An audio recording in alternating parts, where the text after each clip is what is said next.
Mange gange goddag. Mit navn er Pia Riddertoft.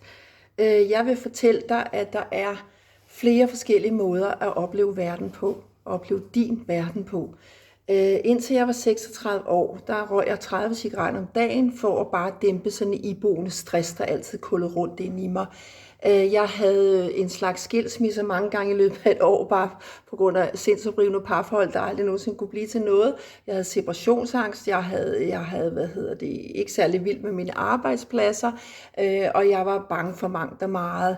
Og så falder jeg til min kæmpe lettelse og min glæde, og i dag også dybe taknemmelighed over, at der er altså en lærdom om dig selv, om mig selv, om livet, der gjorde, at jeg kunne begynde at leve det gode liv, og jeg kunne begynde at få et kvalitetsliv, som jeg har i dag.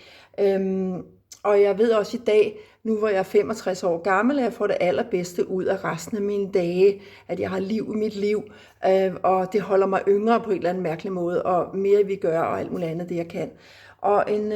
Så jeg har efter 30 år, så har jeg så lavet den her skole, som startede sidste år, hvor at du kan komme og lære at være din egen terapeut, så du altid kan holde din egen indre harmoni og din glæde og din kreativitet ved lige.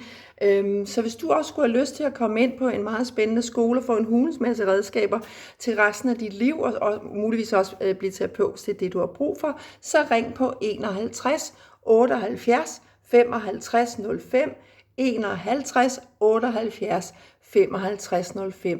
Læg en besked, og jeg kommer og sluder med dig. Hej så.